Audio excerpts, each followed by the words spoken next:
Hello, everybody, and welcome back. Thank you very much for joining me.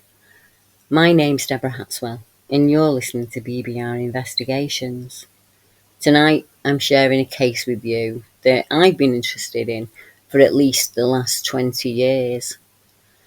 The Manchester Ship Canal is a waterway I know well, known by us locals as the Devil's Urinal. I grew up in Salford when I was a girl, about 3 miles away from Manchester. And without realising it at the time, the canal was integral to my life and to many of Salford residents. Due to the inland harbour, the docks have always been a bustling, busy area by day and a place you didn't go at night. In the 1970s and 80s, it was worse.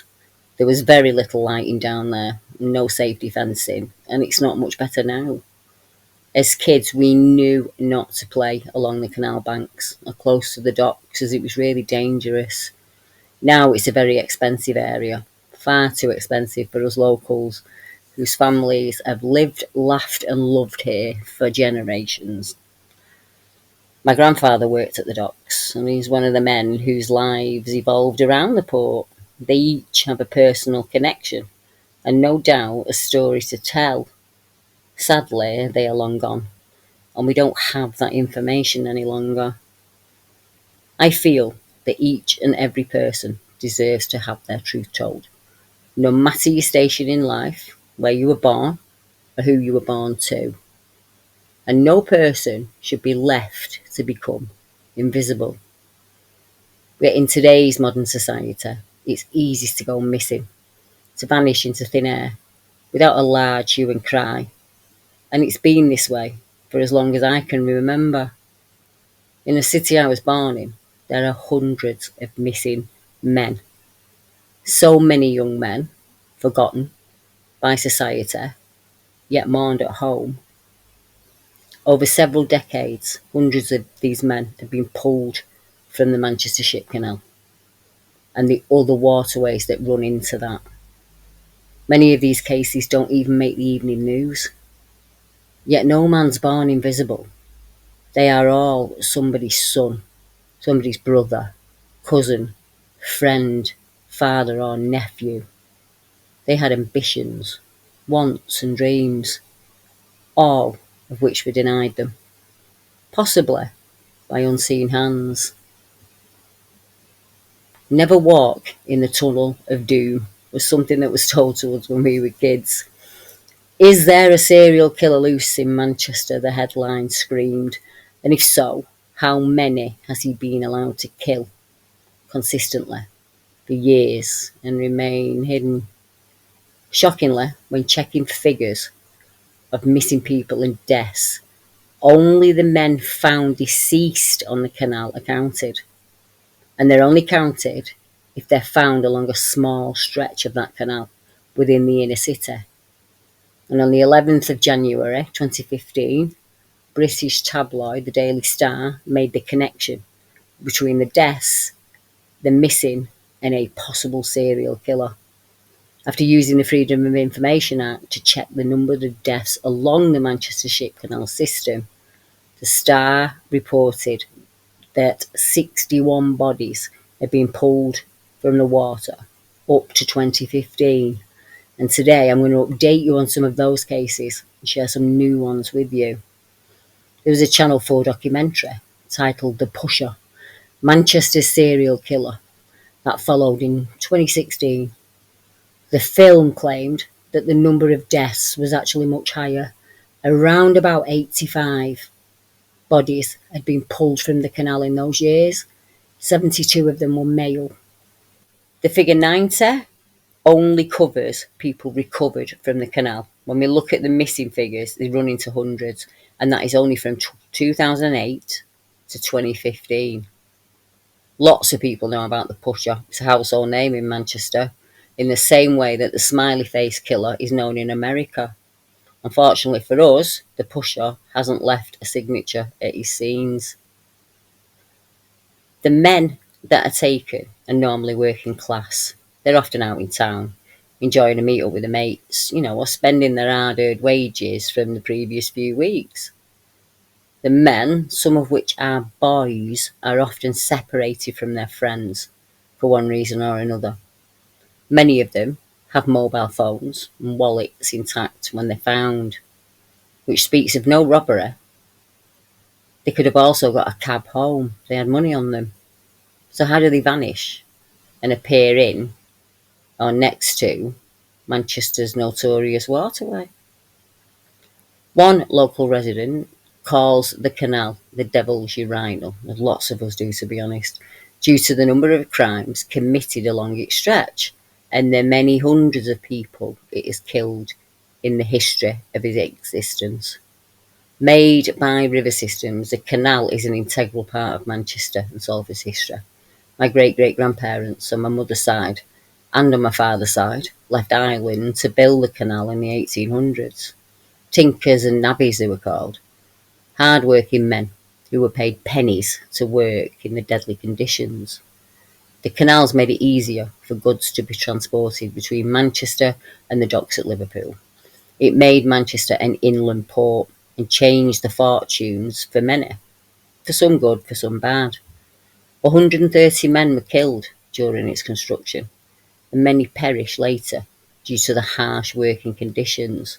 The canal was bombed over and over during the war. It shaped the city of my birth. Gone are the original communities like Hankey Park, Lamedy Road, Cross Lane, Adelphi, and over 200 years have passed by, and the deaths continue. Many of the cases closed, regardless of the circumstances, how they were found and how they were went in. Many petitions have been presented from families asking for an inquiry into the deaths, and that has been refused consistently. Now, this next case we look at, I feel, should be high on the list of investigations to be reopened. The glaring incompetence of the police in this case was so bad, it almost smacks of a cover-up. It is, at the very least, gross negligence. Like most of the cases, there are very little investigation went on. People, even today, have the, oh, they were drunk attitude when it comes to these cases. Or even worse. They put themselves in danger by being where they were. Yet millions of people visit the city centre nightclubs and bars every day. Restaurants, cafes, shops, cinema, and they make home just fine. These cases are different. And when you see them all together, you begin to realise there could be something to the rumours that a killer, or several killers, are at large in the Manchester area. Times that by every waterway in every city in the UK, and those figures become staggering. This next case is harrowing and really, really hard. Goodness knows what it's been like for the parents in the intervening years. But David Plunkett's screams were heard by his parents and a 999 call handler.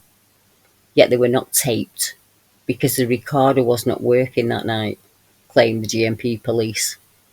The officer who dealt with the distressing call was so appalled by the blunder she later resigned. The phone call from David, 21, who came from Halifax, West Yorkshire, was the last anyone heard from him before he was found dead in the Manchester Ship Canal 3 weeks later. He vanished after leaving a nightclub at Trafford Park near Manchester in April 2004. His reason for being ejected? He pushed into a queue for the gents' toilets. This sadly changed the course of his life and left his family and friends devastated. At his inquest, we heard that his anguished parents rang him to check if he was okay after hearing that he'd lost his pals. He started to scream and howl.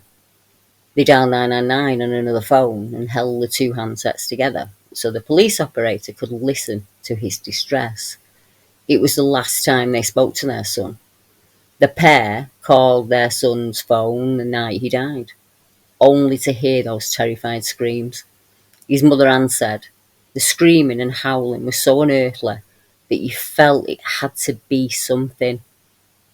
This message was issued from a former GMP officer who handled the call. The woman who we're not naming said, "I took a very distressing 999 call. and she said David had been in a distressed state during the call with his parents, but they could not hear anything other than their son screaming. And she added, I dealt with them for well over an hour, trying to sort out assistance for them and him. The incident still haunts me to this day, and with every death I see reported in the news, I become more and more convinced that these are murders and not accidents. A pathologist said the likely cause of death was drowning, and the inquest ruled it was accidental. But David's mum, Anne, 66, disagrees, and she hit out at the police probe into her son's death. The retired head teacher said, someone or something is responsible for David's death. The police investigation was unacceptable.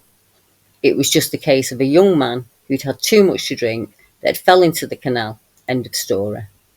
But so many important factors were ignored, and there were versions of events that simply did not add up.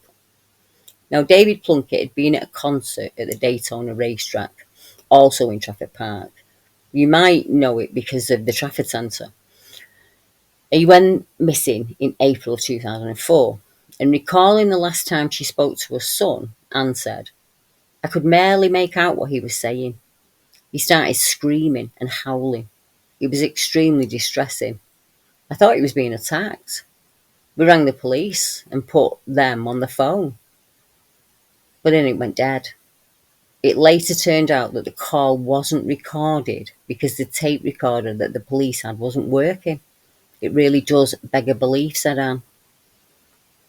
Anne said the police had told her that they searched those banks, but her brother, David's uncle, found his phone upstream from the body many weeks later, despite the claimed police search.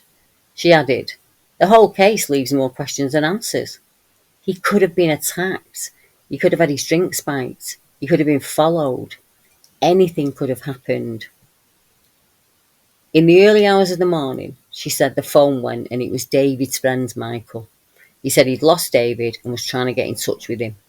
He said he and David had lost each other at the club. And I just said, close the phone and I'll try and call David back. It took about 3 attempts before David answered. Well, I think it was David, because nobody spoke. The first thing that struck me was the quietness of where David was. It was virtually silent. All I could hear was the sound of him walking, and this was evident from his breathing. And I said to him, do you know where you are? Are you still in Manchester? Do you recognise anything? But I got no response from him. And then, about 7 or 8 minutes into the call, there was suddenly this ghastly screaming. I started crying. I handed the phone to my husband, Mike, and I made the 999 call straight away. David's father, Mike, took over at this point and said, the screaming that I heard made me feel like David had seen something that had terrified him. And then at 4:30 a.m, the phone just went dead. It took the police 2 weeks to find our son's body in the canal. They claimed to have searched the area, nothing was found. His uncle found his phone not too far from where his body was recovered after the supposed police search. What happened to David that night? Now, the area of the nightclub's well lit, and there are taxis outside and lots of taxi numbers advertising the foyer. Why did he walk out into the darkness of the waste ground? Surely walking towards a light makes far more sense than wandering out, from the bustle and hustle of the crowds, going ever darker, towards the canal. Why didn't David contact his friend? Were there any missed calls or texts between them on the phone when it was found? Why did the police not track David's phone and his movements that night? There's CCTV coverage in the area, and even though it's late, people would have been around. It's a popular area at night. Was anything missing from David when he was finally recovered? Were there any signs of injury on him? Sadly, we will never know, because the case is closed and there is no intention of opening it again. One man was thrown into the canal and actually saw his attacker. He was a 34-year-old office worker, and he was thrown into the canal, and then as he tried to get out, the person who'd thrown him in kicked him in the head and pushed him back into the water. He said he almost drowned after his legs became tangled in his bicycle while he was below the surface of the canal. He said he'd asked the police about the Manchester pusher, and they were very well aware of the stories but felt that it wasn't true. He said, I definitely feel like I'm lucky to be alive. I could easily have drowned because of what that man did. Now, the pusher in this case was described as a white male, aged between 20 and 40. He said to be of average height, was wearing a black jacket. Doesn't really narrow it down much, does it? Tom says he is disappointed with the police response and said the canals were the perfect place for crime. It's pitch black down there, he said. There's no lights. You look up, someone catches your eye, and in 4 seconds you're in the water. Tom's right. It takes a split second to push someone into a murky water of the canal. There are areas below the bridge and walkways where you do not walk at night or in the daytime for fear of your safety. There are many drug deals, robberies, hate crimes take place in these hidden spots, out of the way from busy shoppers and party goers. Once you leave the bright lights of central Manchester, you're confronted with an almost Victorian street mentality. Pickpockets, homeless folk, thieves around every corner. Add to this the lack of officers to attend incidents, and you have the perfect melting pot for committing this crime and getting away with it. If you want to steal someone's phone, money, sense of security or life, do it in the back streets of Manchester. You won't have to pay a price. Manchester city centre is a hotspot for tourists and partygoers alike. There is also a huge student population close to the centre of Manchester. There's lots of colleges, universities, teaching hospitals, that kind of thing. Thousands of people visit the city every day, and the evening, no exception. Yet step 2 streets away from the bright lights and you'll find yourself in the city's seedy underbelly. When I were a girl, as my nan would say, the Central Gardens in Piccadilly are a really nice place to be. I'd often sit there and eat my lunch every day when I finished work, and as I worked in the city centre back then. But at night, it was a place to be avoided, and now I wouldn't even go there in the day. It's full of drug pushers, drunks, There is always fighting and scrapping, and you're 1 street away from the red light district. Now, sadly, you have to avoid the back streets and the gardens even in the daytime now. The police are short-handed and understaffed. There's no help out there on the streets other than your own. People are killed, raped and attacked on an almost daily basis. Yet the City Council, the local newspaper and media will deny there's a problem. Numerous times it's been stated there is not a problem in Manchester when it comes to crime. The men and women pulled from the canal are in there by choice or due to bad judgment on their own. There is definitely a victim-blaming zeitgeist. The powers that be refuse to admit that there's a problem with date rape drugs, yet hundreds of cases are handled by Greater Manchester Police every single year. In the past few years alone, men have been arrested and jailed for this very crime. One of those cases became very personal for me. I woke up early, 9th of the 7th, 2020, and as I do every morning, I went to read the local paper, but something made me really hesitant. It was my youngest daughter's birthday that day. She popped into my mind, and I knew if I opened the paper, I'd see a story about a man who'd come from overseas, who'd been wrapped in blue plastic when he was killed and dumped in the park when I saw that awful creature in 1982. I could see him in my head, walking up Langley Road, coming from the tram stop. I saw him with an Englishman, and they were chatting and happy, but I knew that wasn't going to last for long. The next shot I got was like a flash, and it was from the eyes of the Englishman as he drugged and assaulted his victim. And I knew that he'd done this before, rolling him in plastic and dragging him over the road to the park to be found by children. I knew it was too late for me to do anything, and it had already happened, so I just put off reading it, and I didn't want to spoil Erica's birthday. The next morning I opened the paper to read the article, and my blood just ran cold. And it said, police have charged a man over the death of a popular northern quarter chef, Hiran Chauhan, whose body was found wrapped in blue plastic in a woodland close to Beulah Park in Salford, shortly before 8 10 a.m. has been found. Police descended on a small patch of woodland close to Buell Hill Park around 8:10 in the morning after they were alerted to a body having been found by school children, which appeared to be wrapped up in plastic. The children were heading to school for morning lessons at the nearby Buell Hill Academy when the grisly discovery was made. Hiran had last been seen making his way home from work in Manchester. Hiran works as a chef in Manchester city centre. He was last seen exiting a tram at the bottom of Langworthy Road around about 11:31 p.m. But tragically, he never made it to his room in a rented house he shared with others.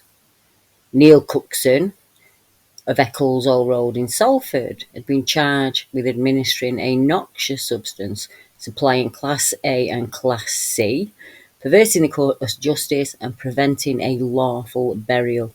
And he was charged and convicted on Thursday, December the 19th, 2019. It took me a long while to shake the energy of the experience and the weird connection to the park. And what is weird as well is that I never liked that bit of the park as a kid. It was always creepy. Even as a toddler, when I went with my dad, I somehow knew that it was made from cinder ashes. I don't know how I knew this, but I did. And I knew that the plague victims were buried there and that it was an abyss of some kind. One night, I was walking home from school after getting detention, and all the kids had gone home, and I had to stay half an hour later than anybody else. And I was trying to work out how I'd get away with it with my mum, so I thought I'll take the shortcut through the park, cut some time off. And as I was about to cross where his body was found, I just heard something warn me. Something in me head said, "Nope, stop," and then that's exactly what I did. I took note and ran the long way round. The place still feels exactly the same, really, like thousands of charred bodies sitting there in the cinders. Sadly, Neil Cookson was not the only predator roaming those Manchester streets looking for males to victimise. Reynhard Sinaga, who was an evil predator, was jailed for 159 attacks on men. He was found guilty of luring 48 men from outside of Manchester clubs to his flat, where he would drug them and assault them, and then film the attacks. Police say they have evidence that Sinaga, who was 36 when he was caught, had targeted over 190 victims. The CPS, the Crown Prosecution Service, said Sinaga was the most prolific male rapist in British legal history. The judge ruled his life sentence must include a minimum of 30 years in jail. The postgraduate student was already serving life with a minimum term of 20 years for the offences he was convicted of in two earlier trials, which took place quietly in the spring of 2018. Detectives say that they've been unable to identify a further 70 victims and are now appealing for anyone who believes they may have been abused by Sinaga to come forward. At the hearing, Judge Suzanne Goddard QC said Sinaga was an evil predator who had preyed upon young men who wanted nothing more than a good night out with their friends. She said, "In my judgment, you are a highly dangerous, cunning and deceitful individual who will never be safe to be released." Sinaga would wait for men. He would trawl the streets of Manchester until they got split from their friends and they were drunk or they couldn't find the keys or they couldn't get a taxi home. And he'd lead them to his flat in Montana House on Princess Street, often with the offer of somewhere to have a drink or, call a taxi. He was a very small in stature man, and his preferred victim was a big burly working class lad, so he wouldn't have been seen as a threat. When the victims woke up after having a drink, many of them had no memory of what had happened. The student, Sinaga, who denied the charges, had claimed that all activity was consensual and that each man had agreed to be filmed while pretending to be asleep. a defence described the judge as ludicrous. At an earlier sentencing, the judge said that she was sure that Sinaga had used a form of GHB, and he was caught in June of 2017 when one victim who regained consciousness while being attacked fought him, got out of the flat and called the police. The police arrested that boy for beating up Sinaga, and it was only when he was in hospital he was able to tell them the tale of what had happened. So they went back to Sinaga's flat, and in there they found a number of trophies that he'd collected from the victims of his crime. Investigators traced dozens of victims from the videos using clues found in Sinaga's Manchester flat, such as the stolen phones, the ID, watches, the whole 9 yards. Now, the flat mentioned in the article is ideally situated for Sinaga. He's right in the middle of Manchester there, and right along the Canal. Was he responsible for any of the mystery deaths? It'd be easy to slip out of the building with a rug or a suitcase in the dead of night and rid yourself of a problem. I'm not having it that he picked up 190 males and drugged them without one or two cases going wrong. Yet the police state there is no connection between Sinaga and any of the suspected pusher victims. It would have been very easy for him to pick up a lone male, offer his help, come back to mine, phone a taxi, we can have a drink while you wait. Was probably said 100 times by Sinaga. How many of his victims that we don't know about are out there, and how many of them passed away? And how many predatory males, came before him, came after him, and they're using Manchester city centre as the dumping grounds? I have always said that Manchester is immune to murder. I grew up in Manchester in the 1780s. I was a young lass when the Yorkshire Ripper cases started to be reported. I remember another level of fear each time a new body was recovered. I remember curfews for women and men being questioned by the police because they had a northern accent or they drove for a living. I remember the tape of Wayside Jack being played in school assemblies and on the TV at home, and it was par for the course. It was normal. I don't remember seeing anybody outraged about it. I remember one of our neighbours had been murdered around the time too. She was coming home from the pub. She was so badly disfigured and abused by her murderer that the police initially counted her as a Ripper victim until a killer was caught. And I remember the snide remarks of one of our neighbours who said with a bit of vigour, well, she put herself in that position. She'd been at home seeing to her husband and kids, this wouldn't have happened. I was so shocked by those comments. They still sit wrongly with me to this day. It's 50 years later. And it's still, unfortunately, a popular public opinion. I highly doubt that that lady in question set out that night intending to be cruelly killed, disemboweled and left for dead on a scrap land within feet of her own front door. Back then, the ladies would work all week. And on a Saturday night, they'd be out with the best frock on, hair newly set, and they'd be off to the bingo or down to the local pub or club for the port and lemon in the snug. And I'd chatter with her friends. Pub shut at 10:30 back then. You go back home with a chippy supper and hopes of a lie-in tomorrow morning were probably the last actions and thoughts that she had. She was somebody's mum, sister, daughter, wife, an aunt, a niece and a friend. And because she joined her friends from the sewing mill or the factory for a drink, she deserved what came to her. That's shocking. But what shocks me more is that we as a society utter the same words now. If he was at home, this wouldn't have happened to him.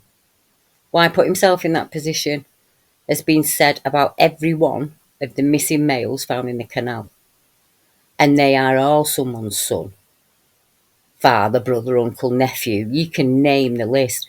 They're important and their stories are important. They may just be ordinary working class lads. They were just letting their hair down and having a good time before it's back to work on Monday morning. We all did this.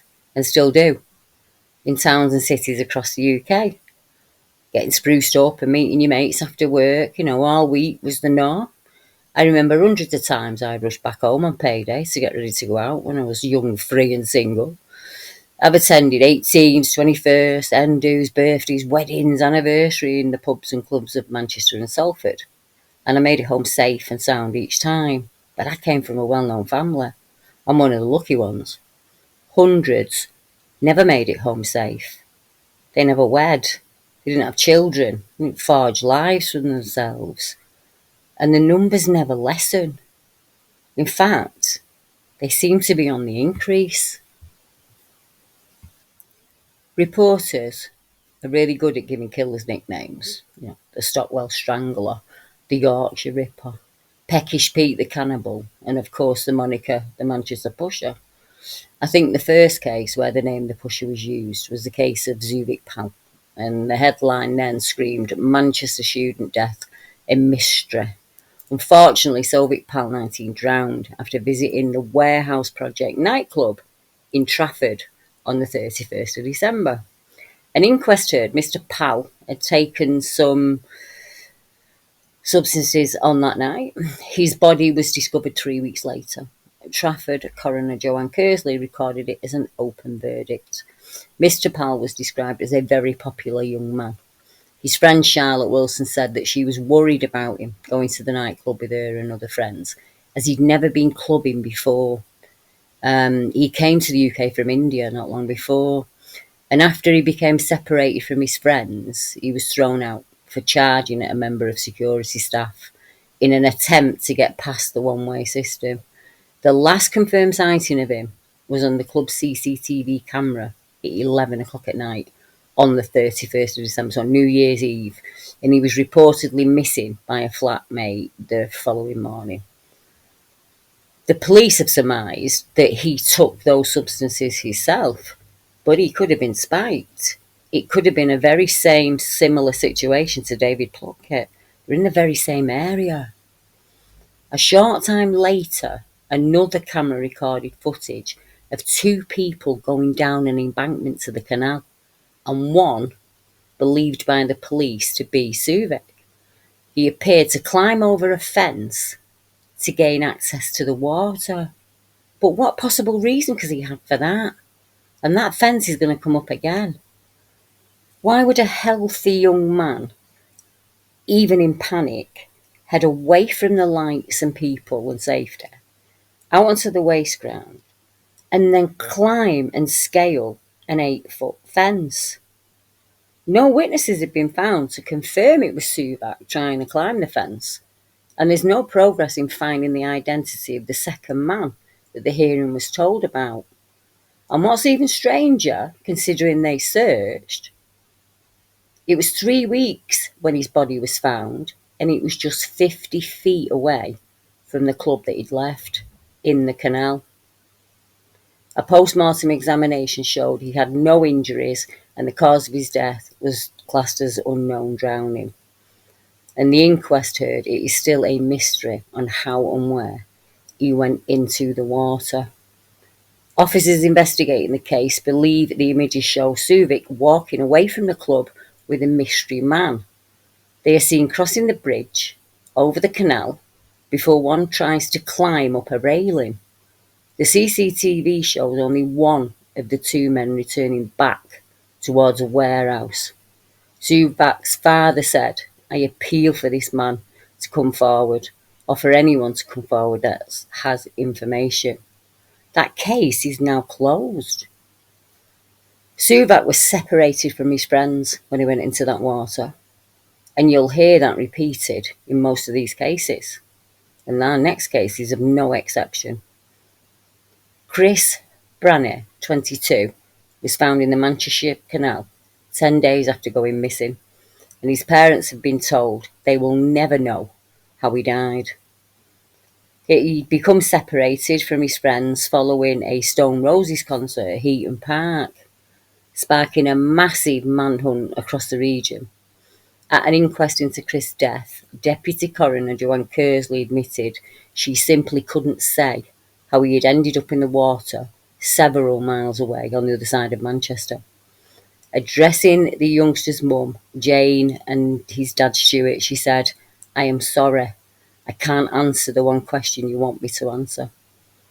But she recorded an open verdict because she said she did not have the answers about how he had died. The inquest said that Chris, who lived with his parents in Westwood Avenue, Timperley, became separated from his friends at the end of the concert because he was so busy. When he failed to return home on Saturday, his family initially hoped he might have gone to stay with some friends from Leeds Uni. They became alarmed on Sunday when he still hadn't shown up and he wasn't answering his phone. The inquest heard a police search initially focused on the area around Heaton Park after a number of possible sightings, but he wasn't anywhere near there. It was only after his body was found in the Canal near Media City on July 9th that the police force was able to piece together his final journey through the city centre of Manchester from the CCTV cameras. But remember, folks, those cameras stop as it gets to the edge of the city centre. Chris was seen arriving by train at Victoria Station and going to retrieve a bag containing his shoes that he'd left to change into after the concert from a car park in Shude Hill. Cameras then captured him making his way through the city centre onto St Mary's Parsonage, down the side of Century Buildings and out onto the Riverside Walkway. A witness whose flat overlooked the walkway, which had a 4-foot railing, later told police he saw a man, matching Chris's description, sitting there the night he disappeared. Ms. Kersley said that while Chris suffered briefly from mild anxiety in 2010, she believed he was happy and had not taken his own life in any way. Many, many years before, in 2005, a similar event took place. I was asked, did the Manchester pusher kill our Tony, Deb? The family of a man found drowned in Manchester Canal under mysterious circumstances believe he could be a victim of a serial killer stalking the city's waterways. Tony Scanlon, 48, was found dead in 6 inches of water at a lock on the city's Ashton Canal on March the 5th, 2007. Passers-by discovered the father of 3, fully clothed and curled up in a fetal position. Police believe the former probation officer and garage mechanic had simply fallen into the canal around midnight on his way home from a friend's house where he had a couple of drinks of beer. But his family still believe he has been a victim of foul play. On his forehead there was a small laceration and there was a bruise on the sides of his head. He'd been found at the end of a narrow, shallow channel of water beside the lock. Coroner Nigel Meadows initially wrote to the family telling them, extensive police inquiries have failed to reveal any suspicious circumstances or witnesses to the incident itself. But following an inquest in which the family expressed their concerns, he recorded an open rather than an accidental verdict, which means doubt remains on how the death came about. His family say Tony was terrified of the dark and they believe he would never have taken the unlit shortcut to his home without at least being with a friend. Tony's sister Sharon Smith said, I think he was either chased or pushed. I think I could tell you that he'd been the victim of the pusher in all honesty. I wouldn't rule it out. My brother knew the canal like the back of his hand. He used to go fishing there all the time. But he was frightened of the dark and frightened of his own shadow.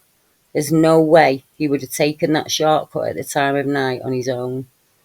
As far as I'm concerned, somebody or something chased him or pushed him, and no one will ever tell me different. There was no money on him, and he could have been mugged or robbed, she said.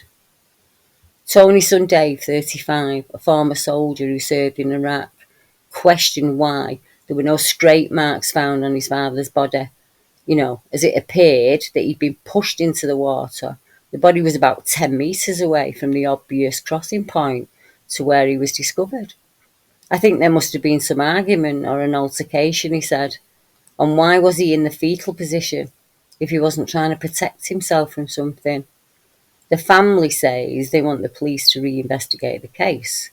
As far as I'm aware, that case is still unsolved and closed. Casper Blackburn died after falling into the canal. A young man was found dead in the canal 6 days after he went missing following a night out with friends. Police have no definitive answer as to how Casper Blackburn, 22, ended up in the canal. An inquest into his death was told that Casper went missing in the early hours of October the 1st, 2017, after leaving the Slug and Lettuce bar in Sale with a friend.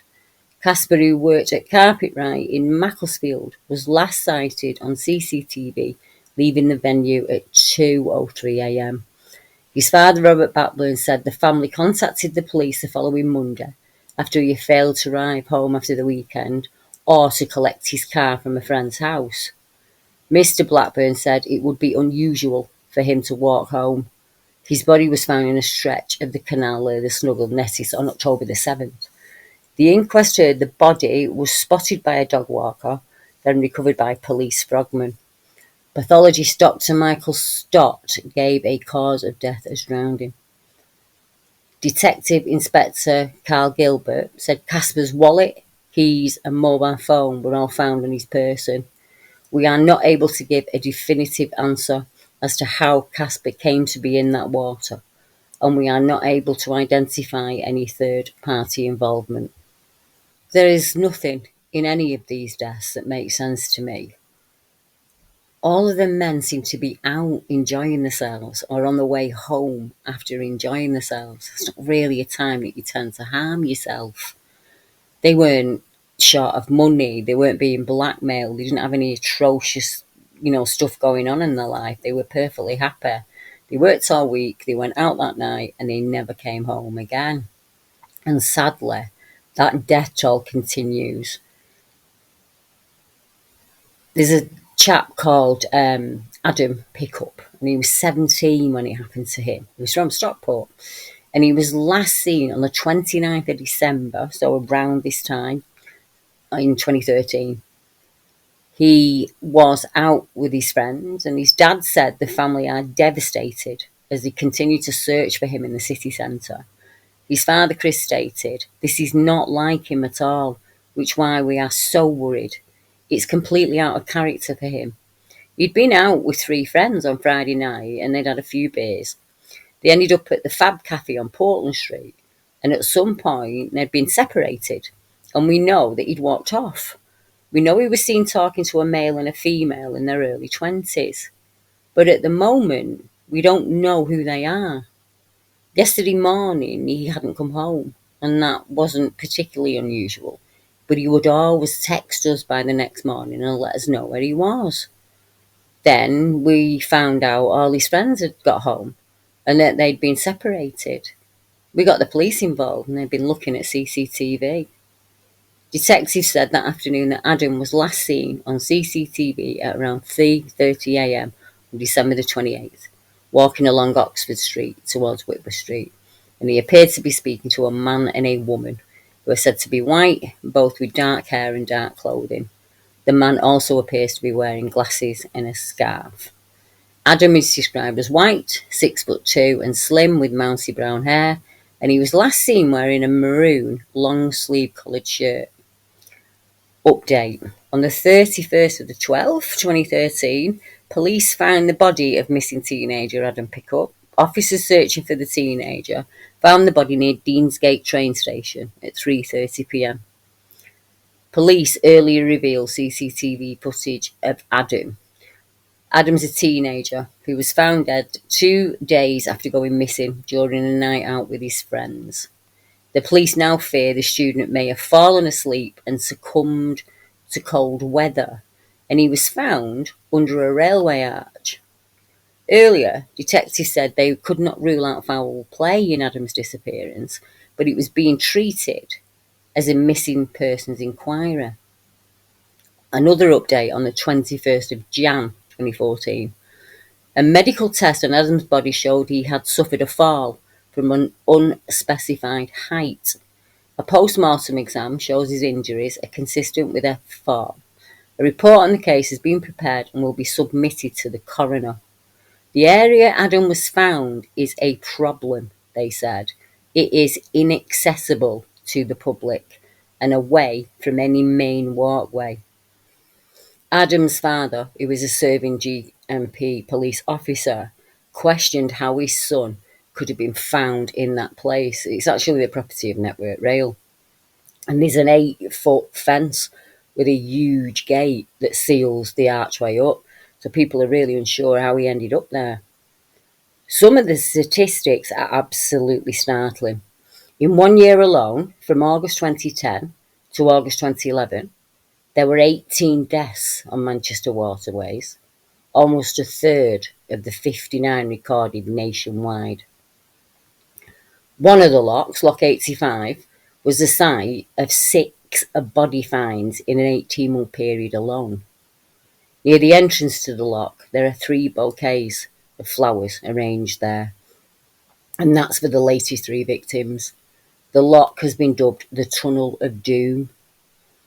I lived beside the River Irwell, which is part of the Canal system, for many years as a kid. We'd experienced floods and, we'd often sit and watch as they pulled bodies from the water. It happened that often, people didn't really question it.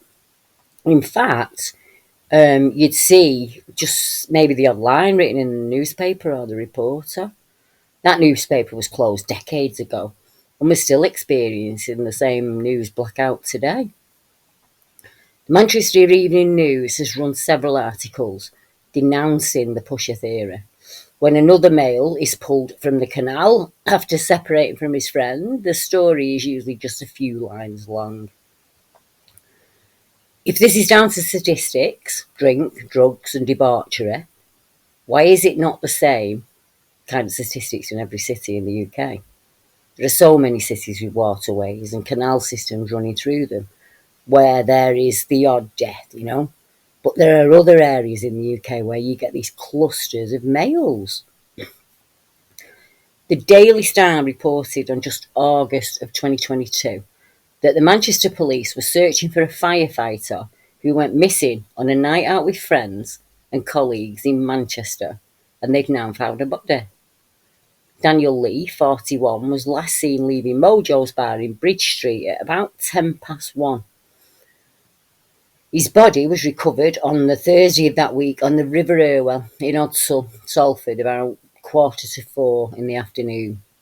The Greater Manchester Force said Mr. Lee's family has been involved, and this is just about a mile away from Trafford, really. Mr. Lee was said to be a much-loved employee. And in October of this year, police have been standing guard at the scene on Manchester Ship Canal as another male is pulled from the waters. Police were called to Fairbrother Street in Salford on Sunday afternoon after reports of a body in the water in the River Irwell. And tragically, another man's body was found. A cordon off had been placed at the scene, with the pathway between Worrell Street and Bridgewater Wharf also shut off. Plainclothes detectives could be seen at the scene, with officers standing guard off the cordon. One resident who lives across the water said, "There's always stuff going on around here. That river's really dangerous. People are always being found or falling in it." In July of this year, a large police cordon was set up after a body was found in the River Irwell near the Lowry Hotel. Eyewitnesses say the footpath at the side of the river has been cordoned off on Salford side of the Lowry. Both police and teams were there as they retrieved a man's body. They've not even named him in this report. Many of the men who were found in gated areas, classed as difficult to access. How did they get behind the fences? In one case, the gate was 8 foot tall, wasn't it? Were they fleeing from something so scary they scaled the fences themselves? And were they put there by the offender? Many of them were found with their mobile phones, wallets and cash, which tells me robbery was not the cause of the attack. On the 5th of December this month, 2024, the police began searching the Manchester Ship Canal after another man was seen struggling in the water.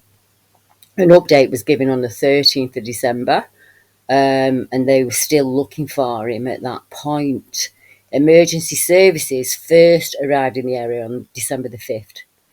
Officers were seen back at Earlham Locks, and a guy who works there said It's really dangerous here. The water's 30 foot deep and freezing cold.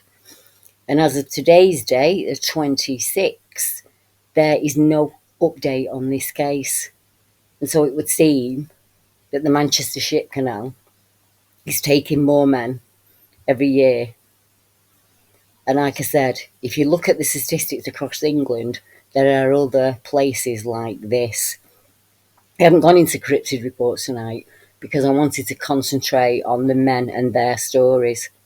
But there are cryptid reports in each and every one of the areas that we've spoken about. We know that some of the deaths will be by their own hand, some will be accidental, some will be on purpose, some will be murders, but there is a core statistic that you cannot rule out. It's an anomaly, and anomalies are things that stand out to me. So I'll continue to work on the case in the background, and if I get any more information on it in the meantime, I will definitely let you know. But thank you for joining me tonight. And as we go into the new year, spare a thought for these men and their families who are probably still at home, setting a table place for them and wondering what happened to them that night. I hope you have a wonderful Christmas. And as we go into the new year, I send blessings from me, Mark and Roy. And I will be back on the same day, at the same time, next week. Good night, everyone.